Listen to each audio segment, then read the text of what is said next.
Bom dia a todas, bom dia a todos, boa tarde a todas, boa tarde a todos. Boa noite a todas e boa noite a todos. Sejam muito bem-vindas e bem-vindos a esse nosso canal, a esse nosso encontro semanal. Todas as semanas nós temos um encontro marcado. E este encontro de hoje é para mais uma aula de filosofia. Isso mesmo. Então sejam bem-vindas e sejam bem-vindos. Já estão aí preparados e preparadas?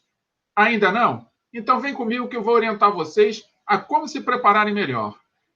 Primeira coisa que vocês precisam ter é aquilo que vocês já estão utilizando para acompanhar esta aula, que é o seu equipamento eletrônico. Seja ele um smartphone, como eu sugiro aqui, seja ele um tablet, um computador, um notebook, um netbook, ou até mesmo o computador da sua escola. Não importa aonde que você esteja. O importante é que você esteja nos assistindo até o final. Então, já que estão com o equipamento eletrônico, vamos ver o que mais você precisa para a aula de hoje. Precisa do seu livro. Sim. Você tem um livro? Ah, não tem? Não recebeu? Não se preocupe. Ao longo desta aula, você vai acompanhando todo o conteúdo que está atrelado, associado a algumas páginas do livro que você ou recebeu ou ainda não recebeu. Então, ao final da aula, você vai receber as páginas que foram utilizadas. Caso você não pertença a nenhuma das turmas com as quais eu trabalho, está nos acompanhando de forma livre e espontânea pelo YouTube, também não se preocupe. Quer as páginas? É só comentar, fazendo o seu pedido. Faça o seu pedido que eu envio as páginas para você. Inclusive, comentem aí. O que vocês acham de nós disponibilizarmos as páginas diretamente no YouTube? Quem sabe? Se vocês disserem aí, professor, por que você não coloca as páginas diretamente no YouTube, como link? E aí, dependendo da quantidade de pedidos, a gente pode pensar nisso também. Mas não basta ter o livro para acompanhar a leitura, para fazer os exercícios. Você precisa também do seu caderno. Então, já está com o seu caderno nas mãos? Então, aproveite aí e coloque a data de hoje, que a data é muito importante. Registre o seu momento. Todas as semanas, demonstre que você está acompanhando, está todos os dias assistindo todas as aulas, inclusive esta que você está acompanhando nesse momento. Está tudo preparado, então? Já está com o seu caderno, seu livro, ou esse livro que você vai receber daqui a pouco. Não importa. Está com caneta? Está com lápis? Então vamos para a próxima etapa? A próxima etapa é o lugar. Sim, você e eu estamos aqui juntos e separados, cada um na sua casa. Então, muito bem-vindos à minha casa. E muito obrigado por me receber na sua. Agora, o fato de nós estarmos separados e juntos ao mesmo tempo é porque nós estamos sendo mediados pela internet. A internet é o nosso meio de comunicação. É a forma como eu chego até você e a forma como você chega até mim. Mas o fato de você e eu estarmos navegando pela internet, trocando informações, compartilhando os nossos conteúdos, discutindo sobre os temas, não significa que você possa estar em qualquer lugar assistindo. Claro que você tem a facilidade, mas isso aqui é uma aula. E como aula, você precisa ter toda a concentração e foco e a acomodação da melhor forma possível, para que você chegue até o final compreendendo aquilo que você recebeu. Então, eu faço algumas sugestões. A nossa primeira sugestão é que você tenha a sua água. Eu tenho a minha, ó. Eu tenho a minha água. Ela está aqui, ao meu lado. Então, leve a sua caneca, leve a sua garrafinha com água para que você possa chegar bem até o final da aula. Outra sugestão é que você possa ter uma cadeira, uma mesa ou algum lugar que você possa colocar essa mesa e essa cadeira para que você possa acompanhar essa aula. Não tem essa mesinha, não tem essa cadeira? Você pode usar a cozinha? Sim, eu já cansei de estudar na cozinha. Na verdade, um dos lugares que eu mais gosto de estudar é na cozinha. Mas isso é uma coisa pessoal. Você não gosta? Não tem problema, pode ser no sofá. Tem um sofá? Não vai atrapalhar ninguém? Vá lá, use o sofá, que é um lugar também bastante confortável para que você possa acompanhar essa aula bem até o final. Agora, tem um lugar que eu sugiro proibição. Sim, eu não posso dizer que você está proibido ou proibida. Eu posso até dizer, mas isso cabe a você, através da sua liberdade de escolha, entender o que eu estou sugerindo. Então, a minha sugestão é que você, de forma alguma, assista essa aula deitado da cama. Por quê? Eu tenho uma justificativa, eu tenho um argumento. Afinal de contas, a cama é um lugar onde você se sente à vontade para fazer o quê? Dormir. Exatamente. Mesmo que você durma no sofá, durma no chão de vez em quando, durma numa cadeira, durma até mesmo na cadeira da escola, que é bem desconfortável, é a cama o lugar mais confortável para se dormir.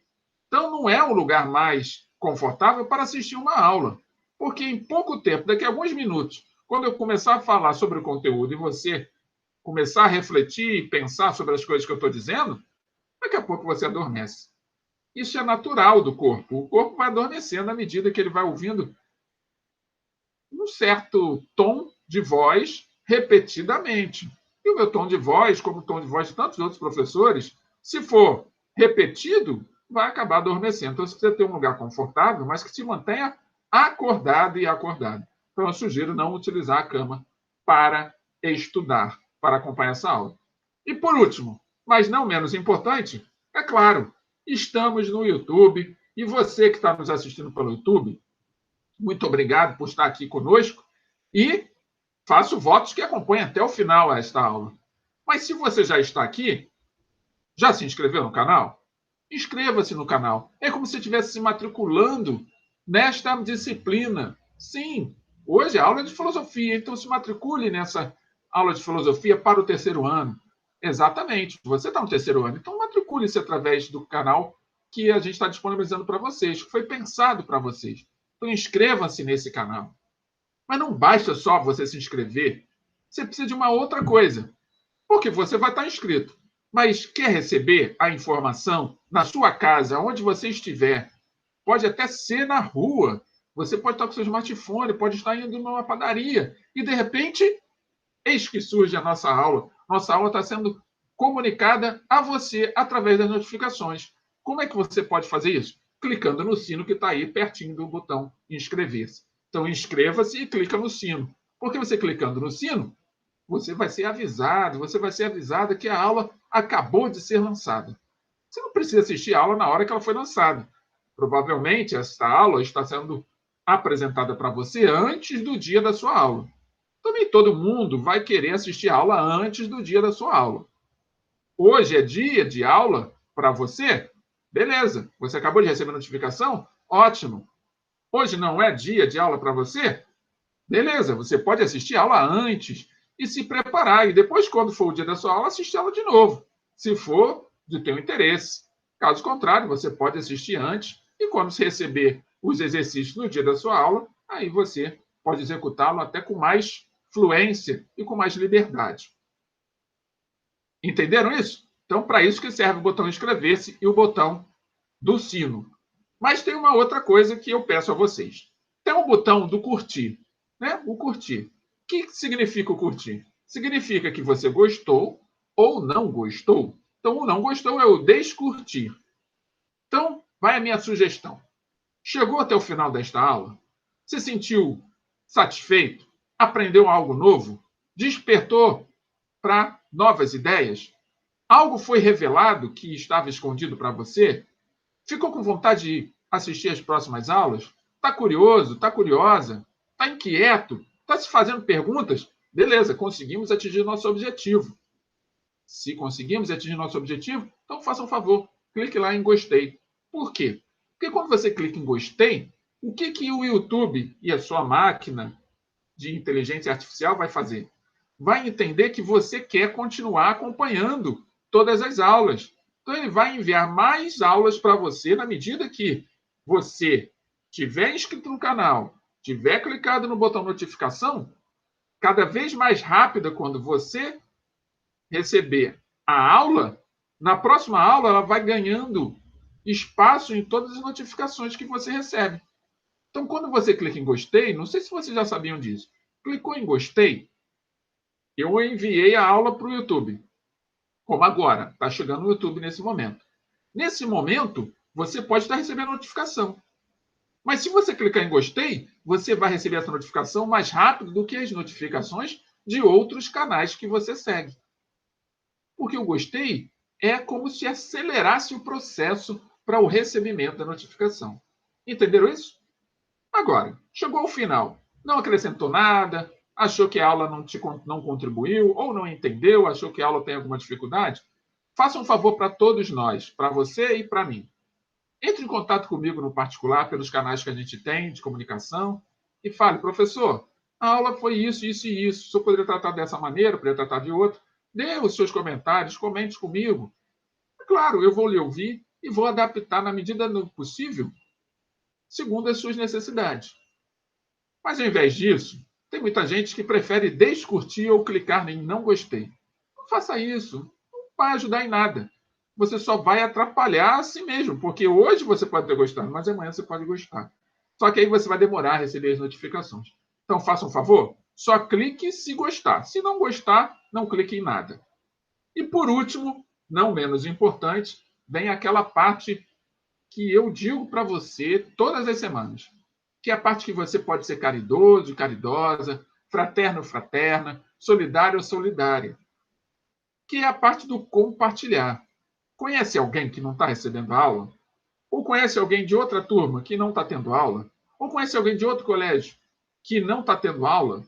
Ou conhece alguém que está querendo um canal para seguir, um canal para poder ouvir determinados temas, pensar sobre determinadas coisas, sobre o aspecto da filosofia e da sociologia? Então, este é o lugar. Então, seja caridoso e seja caridosa. Compartilhe esta aula com mais pessoas. Compartilhe o nosso canal com mais pessoas que você conheça, que não necessariamente seja da sua turma, para que você possa contribuir com o aprendizado dessas pessoas também. E eu vou ficar grato porque você também vai estar contribuindo comigo. Não para que eu tenha mais seguidores, muito pelo contrário, para que eu tenha mais trabalho. Sim, mais trabalho para aperfeiçoar cada vez mais as aulas que a gente apresenta para vocês. Estamos de acordo, então? Fizemos as nossas apresentações. Vou beber mais um pouquinho da água para a gente partir para o nosso conteúdo. E o nosso conteúdo de hoje é um conteúdo que dá continuidade àquilo que a gente está discutindo nas últimas aulas, que é a ideia da ciência, saindo da questão filosófica e ganhando autonomia, saindo da área do conhecimento da filosofia e ganhando autonomia. Viemos ao longo das semanas discutindo sobre isso. E hoje nós vamos falar sobre um tema específico da ciência. Já falamos de ciências físicas, agora nós vamos falar das ciências humanas. Origem das ciências humanas. Então, eu deixei aqui um pergaminho aberto com pontos de interrogação. Qual o objetivo dessa imagem? Fazer vocês pensarem que já tem algum tempo, primeiro, pergaminho, já é um material que se utilizava há séculos atrás para escrever e guardar informações que se consideravam importantes e relevantes. Só que nesse pergaminho, ele é antigo, mas ele tem ponto de interrogação. Como é que surgem as ciências humanas? Já se perguntaram disso? Vocês sabem quais são as ciências consideradas humanas? Pois bem, já primeiro ponto que você já vai levar em consideração, porque você é uma pessoa inteligente. Já está pensando, já está refletindo. Se é ciência humana, é que vai tratar das questões ligadas às pessoas. Sim, aos humanos, a nós. Ah, mas ciência física também não é? Nem sempre. Às vezes, de forma indireta. Mas a ciência humana é de forma direta. Então, vamos ver como se formou essa ciência e quais são os critérios que são utilizados para essa ciência ser considerada de fato uma ciência. Então, vem comigo. Ah, e também, claro, se eu formo uma ciência considerada humana, fundamentada nas nossas características, é claro que ela também vai ter algumas dificuldades para serem enfrentadas, porque nós somos muito diversos. Não somos tão exatos como números, ou como pedras, ou como algumas ciências que usam a física como referência. Tá bom? Então vem comigo para a gente dar continuidade a esse tema tão importante e tema que, ora sim, ora não, acaba caindo nos concursos públicos, inclusive no Enem. Então vem comigo. Enquanto as ciências da natureza têm como objeto algo que se encontra fora do sujeito que conhece, as ciências humanas voltam-se para o próprio sujeito do conhecimento. Então vejam, primeiro, antes de mais nada, vamos comentar aqui das páginas que nós estamos utilizando. Estamos utilizando as páginas 336 e 337 do livro Filosofando. Muito bem. Então, quando se fala de ciência da natureza, a gente fala das ciências físicas, das ciências biológicas, das ciências matemáticas. São ciências da natureza. Elas estudam o que está fora do indivíduo. Às vezes, até está dentro, mas está dentro como se tivesse, poderia estar fora também, vamos dizer assim. Uma ciência biológica vai estudar a célula. Maravilha, vai estudar a célula. Mas a célula, não necessariamente, ela parte do princípio de que a célula está pensando, que ela tem gostos, tem sentimentos, tem emoções. Não, a célula, eu posso pegar uma célula, tirar do meu corpo, colocar no microscópio e analisar essa célula. Então, ela está dentro, mas ela também está fora. Entretanto, a ciência humana, ela não vai estudar o objeto, algo que pode ser retirado do seu lugar, do seu ambiente, para poder ser analisado.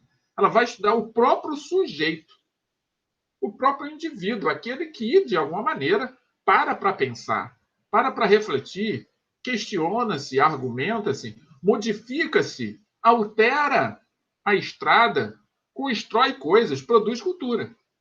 Então, esse é o que nós chamamos de sujeito do conhecimento. Por que sujeito do conhecimento? Ele é o próprio produtor daquilo que vai ser estudado. Então, eu sou, vamos dizer assim, a indústria do saber. Em mim, na minha maneira de agir, na minha maneira de pensar, na minha conduta, na minha palavra, ou seja, na minha linguagem, no meu olhar, no meu raciocínio, nas minhas condições psíquicas, ou seja, na minha forma de montar, de estruturar as minhas ideias, tudo isso pode ser estudado. Por isso, sujeito conhecimento. Então, o conhecimento sou eu próprio.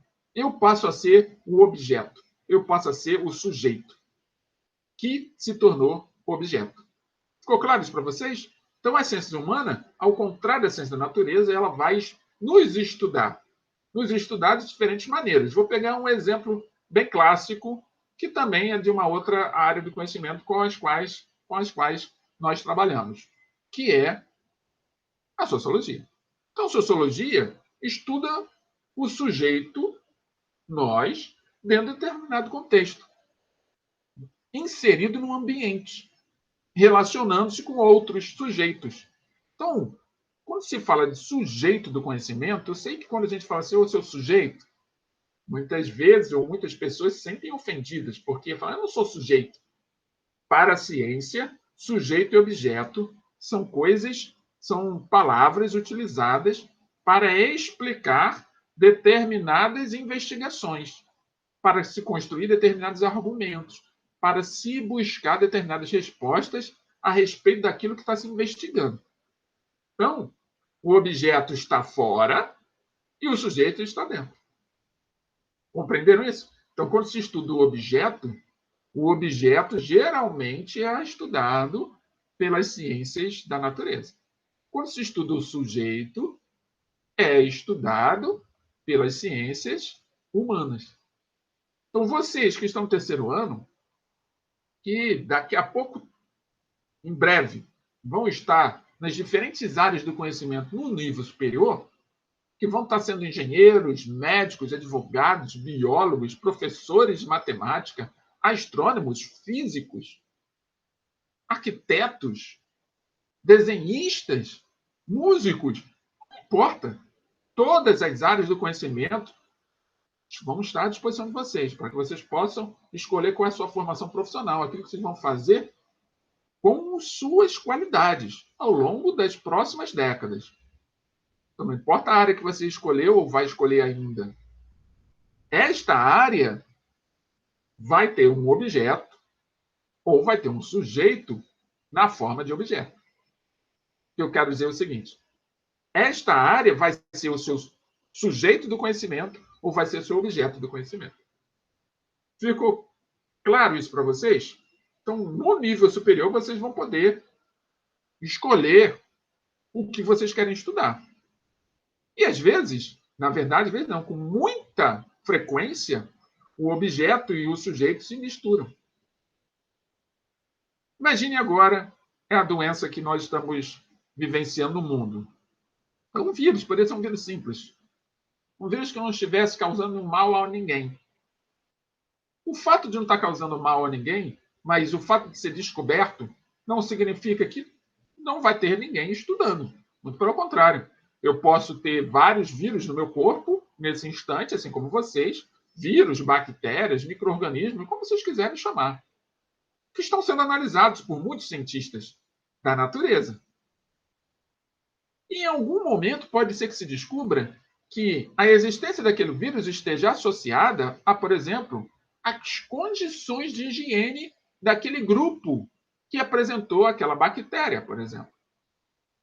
Então, esse estudo vai sugerir uma intervenção pública através da educação para que as pessoas possam agir de uma determinada maneira que possa minimizar os efeitos daquela bactéria ou daquele vírus naqueles indivíduos, naquele grupo de pessoas. E o que a educação vai ter a ver com isso?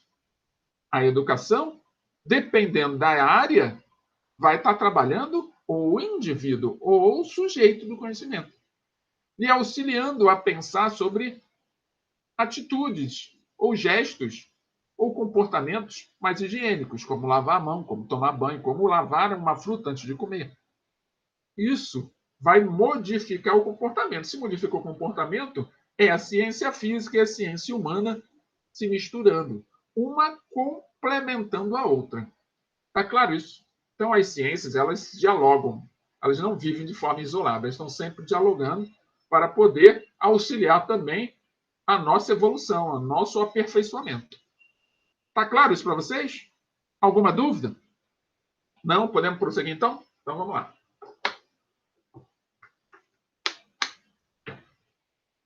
Próxima tela, então. Examinemos algumas das dificuldades para estabelecer um método nas ciências humanas. Sim, nós já falamos do método, por exemplo, o método experimental nas ciências físicas ou ciências da natureza.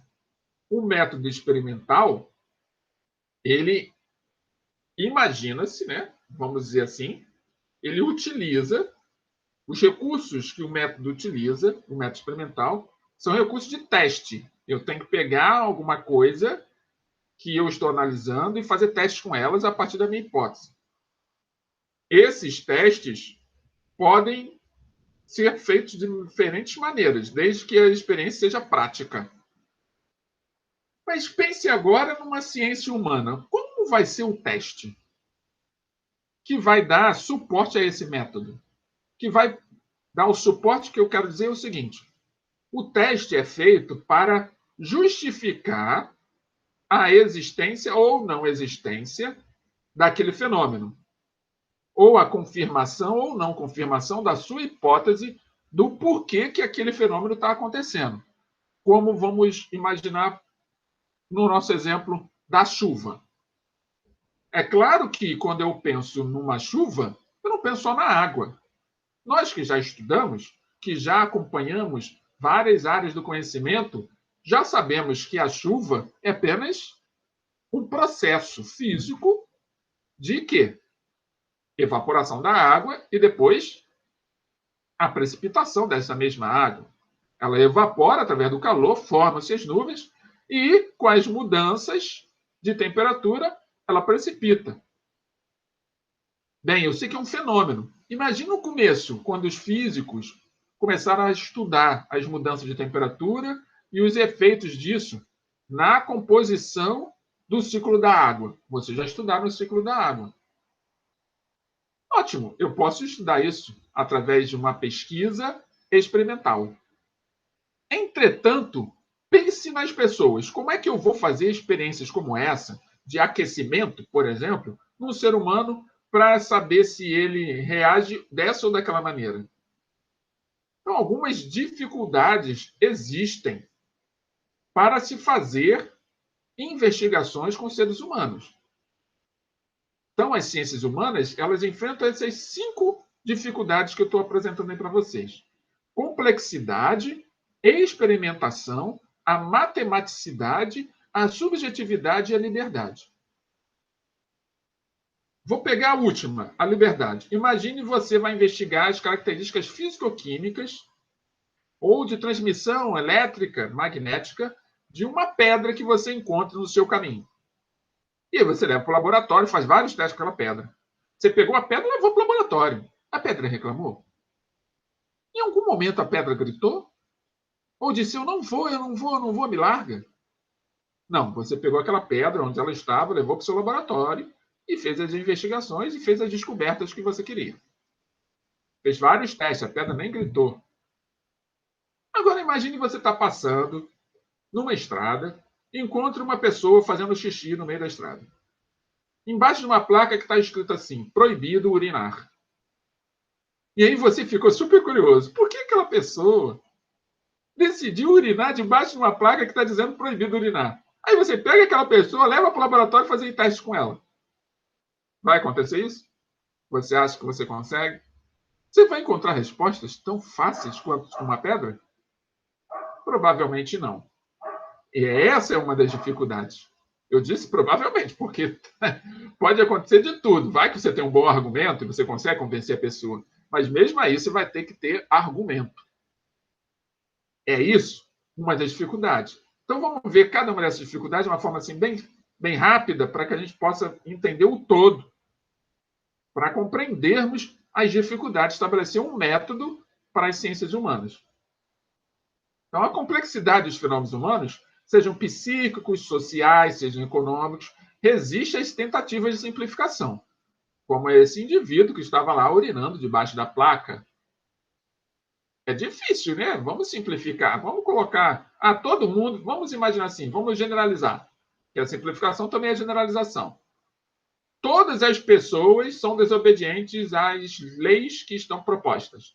Não vai dar muito certo eu fazer isso, né? Grupos de pessoas ligados a determinadas comunidades, a determinada maneira, diante de certas circunstâncias. Também não vai dar certo. Quem nasce em determinados locais tem a tendência de agir de forma violenta. Também não vai dar certo. Então, quanto mais você tentar simplificar, mais difícil fica. Essa é uma das dificuldades. Outra, é sempre difícil identificar e controlar por experimentos. Olha a experiência. Diversos fatores que influenciam os atos humanos. Além disso, certos experimentos sofrem restrições de caráter ético. Sim, você não pode simplesmente agir da forma que você quiser, sem considerar se aquilo está trazendo benefícios para a grande maioria ou está trazendo prejuízos. Então, a questão ética é importante. Ao se indagar, por exemplo, se é lícito submeter pessoas a situações que coloquem, está com um hífenzinho aqui, vamos resolver isso aqui já. Eu gosto de resolver as coisas na hora. Vocês sabem disso, né? Vamos lá, porque os erros são possíveis. Então, vamos aqui. Coloque. Perfeito. Então, por exemplo, se é lícito submeter pessoas a situações que coloquem em risco sua integridade física, psíquica ou moral. Pensem. No nosso personagem que está urinando debaixo da placa. Imagina você fala assim, eu não vou. Aí você vai dar um soco nele, carrega ele, joga ele dentro do teu porta-mala. Isso é uma agressão máxima, né? Pode até dar cadeia por causa disso. Ou então você xinga ele. Você sou isso, sou aquilo, sou isso, sou aquilo, no lugar de fazer xixi, não. Entra nesse carro que eu vou fazer um teste com você. No mínimo, a pessoa ou ela vai sair correndo ou ela vai também querer te agredir. Então, olha só como é difícil, muito difícil controlar experimentos com pessoas, com seres humanos. Outra, a passagem da física aristotélica para a física clássica de Galileu. Física clássica de Galileu, vocês já sabem, né? Lembra da torre? Pois bem. Lembra dos movimentos da Terra? Muito bem. Então, Deus pela transformação de qualidades em quantidades. Ou seja, a ciência tornou-se mais rigorosa por utilizar a matemática em suas medidas. A partir de Galileu, os cálculos matemáticos ganharam muita força. Como é que você vai levar para a matemática questões da intimidade de alguém ou de grupos de pessoas? Vamos pegar um detalhe assim, comoção. Grupo de pessoas se comovem com determinadas atitudes de outras pessoas. Então, por exemplo, uma criança é abandonada no meio da rua. Aí você vê o abandono, a pessoa pegando aquela criança e abandonando no meio da rua e metendo o pé. Bem, você pode se comover com aquela atitude. Outros não vão se comover, mas vão ligar rapidamente para a polícia.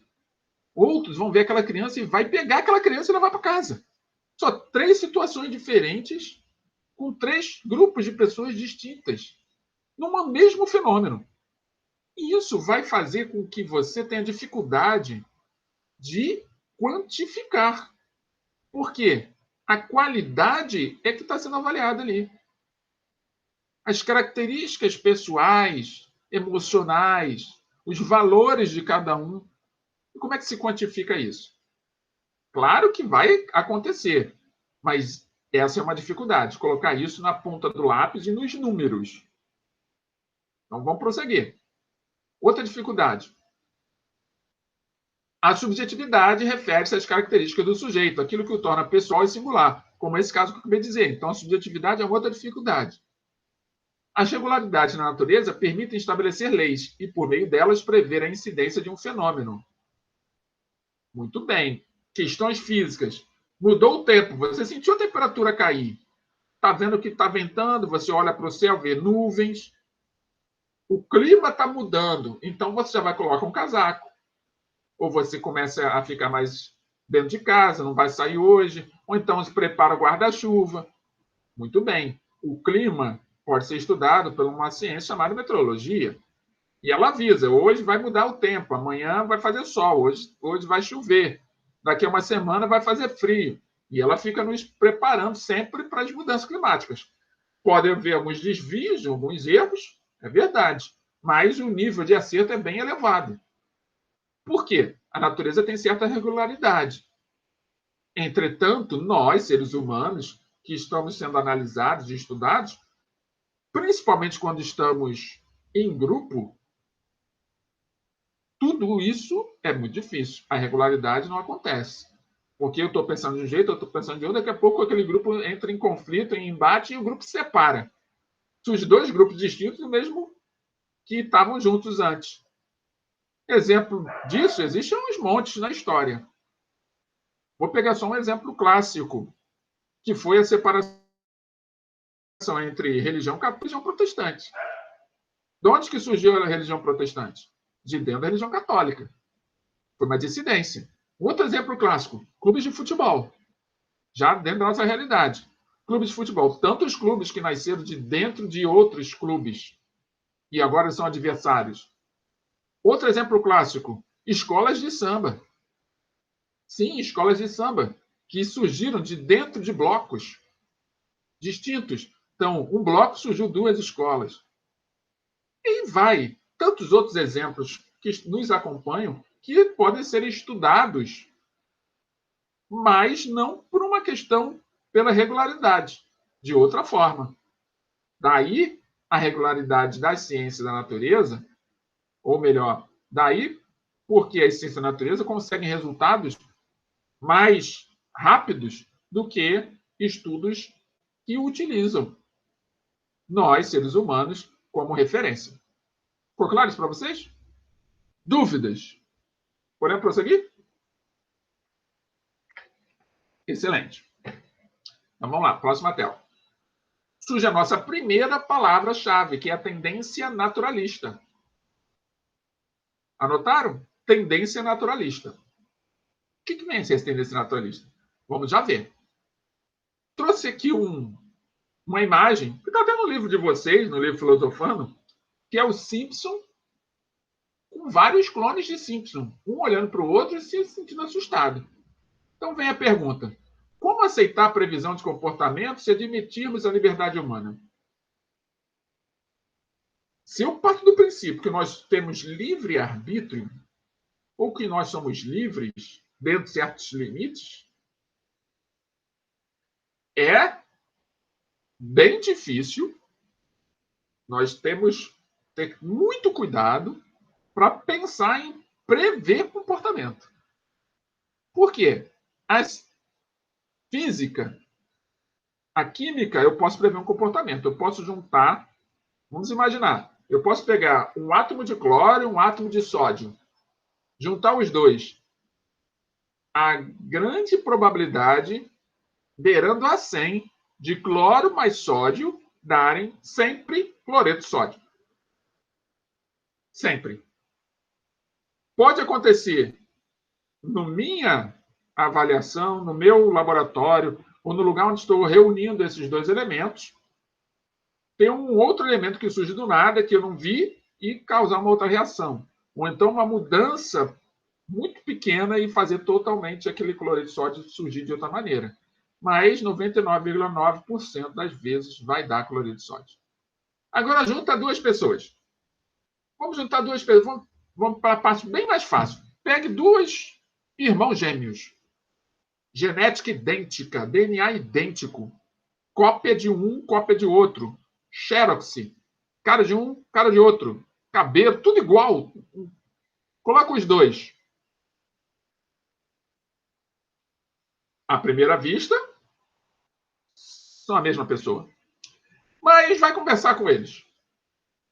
Será que eles agem da mesma maneira? Mesmo que eles se vistam da mesma maneira. No íntimo tem uma diferença. Então é muito difícil fazer previsão em relação ao comportamento se a gente considerar a liberdade humana. Compreendem? Então, daí surge a nossa tendência naturalista, que é uma das tendências para se justificar métodos nas ciências humanas. Então, o que vem a ser a tendência naturalista? Os cientistas humanos, eles, para terem um suporte e ganharem reconhecimento nas suas pesquisas, eles começam a utilizar métodos utilizados, começam a buscar nas ciências da natureza os seus métodos para serem utilizados em suas pesquisas. Por isso, tendência naturalista. Então, para entender problemas sociais, será preciso agir como nas ciências naturais. Isto é, por meio de observação, experimento e método comparativo.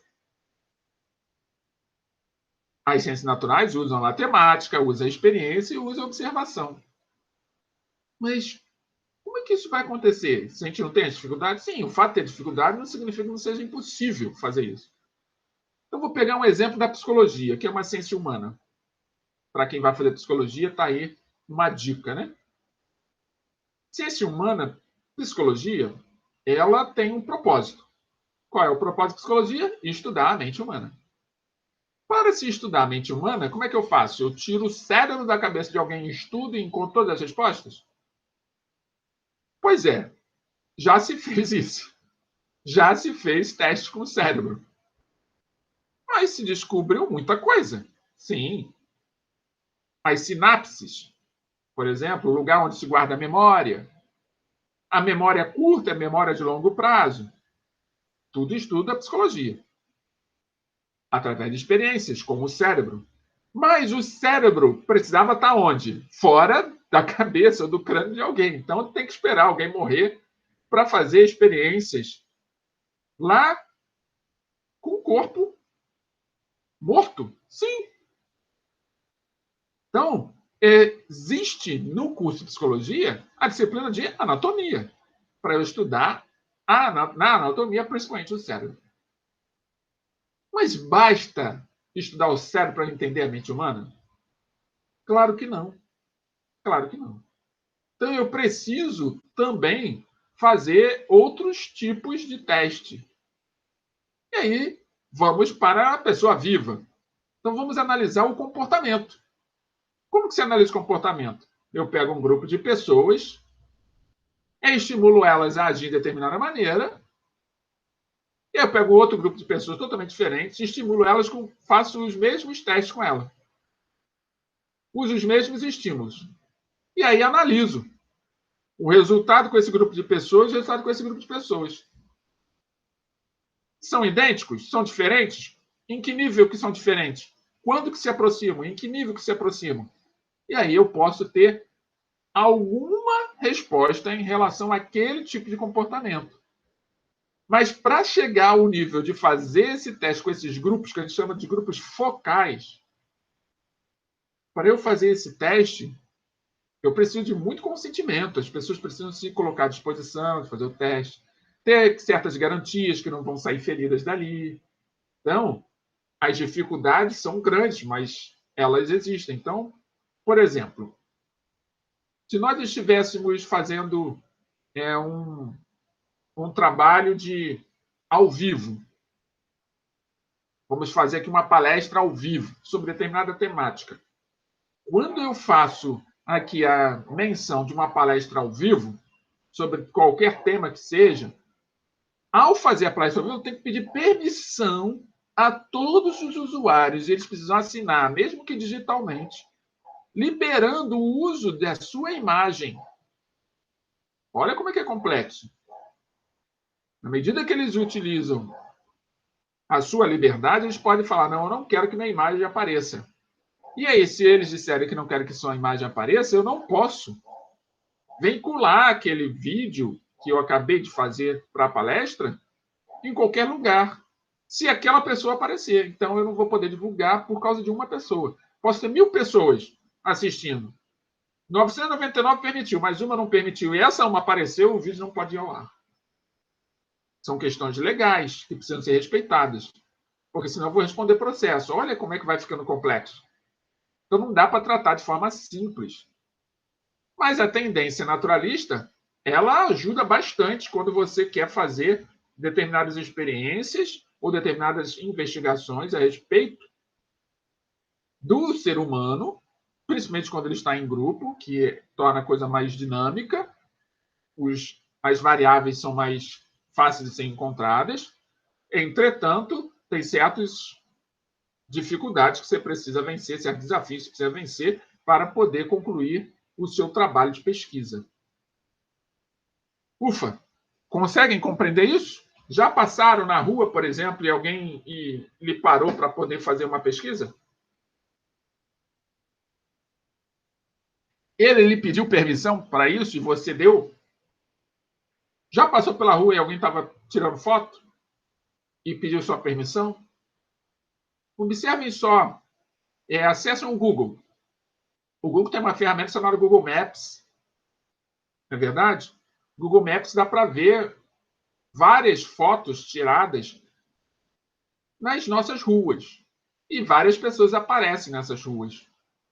Mas percebam se a imagem da pessoa está nítida. Não está. O Google tira o rosto da pessoa para que ela não seja identificada. Porque ele vai andando com aquela câmera em cima do carro, se já tiver a oportunidade de ver o carro do Google passando pela sua rua, para fazer o mapeamento das ruas e ter, contribuir conosco para nós se identificarmos e conseguirmos localizar certos endereços. Só que não tem como eu falar, saiam da rua. Então, várias pessoas vão estar caminhando naquele lugar que o Google está passando com o seu carro. E aí, naquele instante, ele vai apagando as imagens, as fotos que as pessoas aparecem, criando uma sombra no rosto delas. É por causa disso. Essa é uma das questões, umas dificuldades enfrentadas por quem faz pesquisa com grupos humanos. Agora, anote aí a segunda palavra-chave, tendência humanista. Anotaram? Então, vamos lá. A tendência humanística ou hermenêutica, também recebe esse nome, ela tem o seguinte procedimento. Ela busca a interpretação a fim de decifrar o sentido oculto no sentido aparente. Então, ela vê uma situação e busca interpretar aquela situação que está, na primeira vista, de um certo jeito. Então, ela vai buscar uma reflexão mais profunda, dados mais coerentes que possam fundamentar aquele argumento, aquela hipótese. Então, para os representantes dessa tendência, o estudo do ser humano pressupõe reconhecer sua complexa individualidade, liberdade e consciência moral. Então, leva em consideração a tendência humanista de que você pode intervir no resultado daquela pesquisa. Então, precisa-se ter muitos elementos, muitos testes e também muito cuidado com cada resultado que se encontra através das investigações com seres humanos. Porque hoje hoje eu acordei de bom humor. Hoje eu acordei positivo. Hoje eu acordei com vontade de mudar o mundo.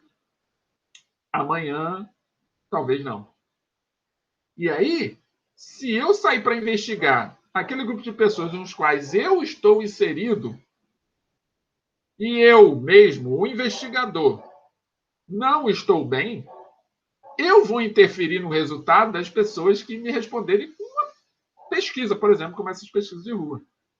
Então, não é tão simples assim. Então, a tendência humanista, ela busca o tempo todo interpretações para decifrar. Então, a interpretação é, vamos dizer assim, o significado da palavra hermenêutica. Toda vez que você buscar interpretar alguma coisa, você está sendo hermenêutico. Chegamos, então, ao nosso final da nossa aula. Sim, falamos da tendência humanista e falamos da tendência hermenêutica. Perdão, falando da tendência hermenêutica e humanista, que é a mesma coisa, e falando da tendência naturalista. E assim a nossa ciência humana surge, assim a nossa ciência humana começa a ganhar característica. Então, você quer fazer psicologia? Quer fazer história? Quer fazer sociologia? Quer fazer antropologia? Ou ciência política? Ou geografia? Se bem que a geografia tem um pé na humana e na física. Todas essas ciências que são consideradas humanas, que estudam o humano, elas vão ter essas dificuldades. Então, pensem claramente nas suas características. Se você está pensando em fazer psicologia, por exemplo, fazer geografia, fazer história, fazer sociologia, fazer serviço social, se você está pensando em fazer ou se formar, ou se profissionalizar numa área que é humana, maravilha, eu aplaudo você, nós precisamos muito de você. Agora, lembre-se, trabalhar com o humano é uma dificuldade. Então, você precisa querer mesmo. Não vá pensando em ganhar dinheiro apenas. Ou, vou fazer isso porque isso vai me trazer fama. Muito pelo contrário, você pode até conseguir a fama ou ganhar repercussão nacional ou internacional com o seu trabalho. Mas você vai ter que ter trabalho. O humano dá muito trabalho. Muito trabalho. Pense em si mesmo, para você ver como é que você dá trabalho a você mesmo. A partir do momento que você começa a se reconhecer, você vai encontrar as respostas para a sua melhor escolha. Estamos combinados assim, então? Qualquer dúvida, comentário, perguntas que vocês tiverem, podem fazer. Assim como eu vou fazer esta aqui, que é o nosso exercício de fixação. Nosso exercício de fixação, como vocês já estão acostumados, é um exercício que cai no concurso público ou no Enem, e nós vamos estar trabalhando ele aqui ao longo de todas as aulas. E como que vocês resolvem isso? Se está acompanhando pelo YouTube, escolha a opção que é correta e coloque lá no YouTube que a gente comenta. Está acompanhando por uma das turmas com as quais eu trabalho? Excelente. Daqui a pouco você recebe a atividade. É só responder se é letra A, B, C, D ou E. Então vamos lá, leitura? Esse é um exercício um pouco grande. Caiu numa prova do Enem há alguns 4 anos atrás. E vamos ver como é que nós podemos resolvê-lo. Então vamos lá. Considere o enunciado. Enquanto todas as outras ciências têm como objeto algo que se encontra fora do sujeito cognoscente, cognoscente é o sujeito que pensa, tá? Sujeito do conhecimento. As ciências humanas têm como objeto o próprio ser que conhece, nós mesmos. Daí ser possível imaginar as dificuldades da economia, da sociologia, da psicologia, da geografia humana, da história, para estudar com objetividade aquilo que diz respeito ao próprio homem tão diretamente. Está onde isso? No nosso livro Filosofando. Exatamente esse que a gente está utilizando. Então vem a pergunta. De acordo com seus conhecimentos sobre o tema em questão, qual das opções abaixo caracteriza as ciências humanas e suas dificuldades metodológicas? Letra A. As ciências humanas lidam com fatos objetivos, ou seja, excluem todo o aspecto subjetivo de seu procedimento de análise. Letra B. Para garantir uma análise rigorosamente objetiva dos fatos humanos, as ciências humanas empregam a metodologia utilizada pelas ciências naturais, baseando sua investigação fundamentalmente no método experimental e de observação. Letra C. As disciplinas conhecidas como ciências humanas operam fundamentalmente por analogia com as ciências naturais e seus resultados, porque, de outra forma, não teriam como assegurar o rigor e a certeza de seus experimentos. E são estas duas características que fazem da ciência um pensamento baseado na universalidade do conhecimento. Letra D. Nas disciplinas conhecidas como ciências humanas, é difícil a superação da subjetividade. O obstáculo principal está na natureza dos fenômenos do comportamento humano, que carregam uma carga de significações que se opõem à sua transformação em simples objetos científicos, ou seja, em esquemas abstratos e matematicamente manipuláveis. Letra E. É certo afirmar que a ciência será tão rigorosa quanto mais for matematizável. Desta forma, as ciências humanas, embora lidem com objetos subjetivos, devem almejar sempre técnicas estatísticas e operacionais, ou seja, técnicas herdadas da matemática, em sua metodologia, buscando retirar todo aspecto aproximativo e de interpretação de seus resultados. Escolha uma das opções. Qual a opção que você acha que é a correta, a que está mais correta, por exemplo? É a letra A? É a letra B? É a letra C? É a letra D ou é a letra E? Assim, chegamos ao final de mais uma aula de filosofia. Mas antes de nos despedir, vamos à mensagem de hoje. E a mensagem de hoje eu trago o filósofo grego Aristóteles para falar com vocês. E ele diz o seguinte: somos o que repetidamente fazemos. A excelência, portanto, não é um efeito, mas um hábito. Vou repetir a mensagem de Aristóteles. Somos o que repetidamente fazemos. A excelência, portanto, não é um efeito, mas um hábito. Reflitam sobre essa mensagem, comente se acharem necessário. E assim, concluímos mais uma aula de filosofia com a convicção que nos reencontraremos mais uma vez na próxima semana, nesse mesmo horário, nesse mesmo canal. Um beijo no coração de cada um de vocês. Então, até a próxima semana. Nos vemos lá. Até lá.